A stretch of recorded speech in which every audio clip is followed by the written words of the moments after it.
One nation one election को लेकर देश में एक राय बनाने की कवायद तेज हो गई। रविवार को हरिद्वार में आयोजित संत समागम में एक राष्ट्र एक चुनाव के मुद्दे पर खुलकर मंथन हुआ। कार्यक्रम में केंद्रीय मंत्री शिवराज सिंह चौहान और मुख्यमंत्री पुष्कर सिंह धामी मुख्य रूप से मौजूद रहे। इसके अलावा अखिल भारतीय अखाड़ा परिषद के अध्यक्ष श्री महंत रविंद्रपुरी और गुरु बाबा रामदेव समेत तमाम संतों ने शिरकत की। संतों ने एक स्वर में वन नेशन वन इलेक्शन को देश की प्रगति के लिए अहम बताया। बाबा रामदेव ने कहा कि एक साथ चुनाव होने से देश की शिक्षा व्यवस्था से लेकर अर्थव्यवस्था तक में सुधार देखने को मिलेगा। उन्होंने कहा कि कुछ नेताओं को आशंका है कि इससे क्षेत्रीय पार्टियों का राजनीतिक नुकसान हो सकता है, लेकिन देश का मतदाता समझदार है और वह जानता है कि कौन सा दल राज्य के लिए और कौन से देश के लिए बेहतर है। बाबा रामदेव ने कहा कि इस मुद्दे को तुच्छ राजनीति का विषय बनाने के बजाय फैसला देश के मतदाताओं पर छोड़ देना चाहिए। वहीं अखिल भारतीय अखाड़ा परिषद के अध्यक्ष श्री महंत रविंद्रपुरी ने कहा कि आजादी के बाद शुरुआती दौर में देश में एक साथ चुनाव होते थे,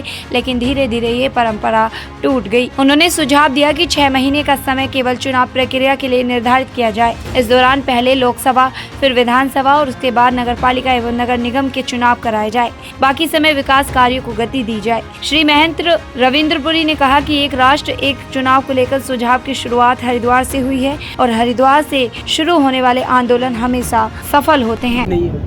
वो कहते हैं ये वंदे मातरम में तो कोई दुर्गा की, कोई और किसी मंदिर की, कोई मठ की पूजा कर रहा है। हम भारत माता को ही कह रहे वही दुर्गा है, वही लक्ष्मी है, वही हमारे लिए धर्म है, वही विद्या है, वही हमारा मंदिर है, वही हमारे 10 प्रहारों को धारण करने वाली है, वही हमारे लिए अप्रतिम है, वही हमारी इष्ट है, अभिष्ट है। तो जो लोग इस वंदे मातरम में देवी देवता मठ मंदिर इसको देख रहे हैं, मुझे लगता है वो संस्कृत से और संस्कृति से अनभिज्ञ हैं।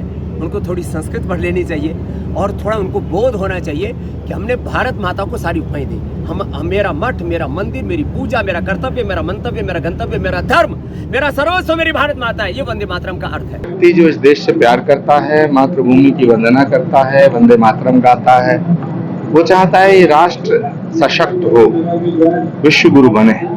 भारत के सभी संतों का मत है कि भारत में एक राष्ट्र एक चुनाव, वन नेशन वन इलेक्शन लागू होना चाहिए।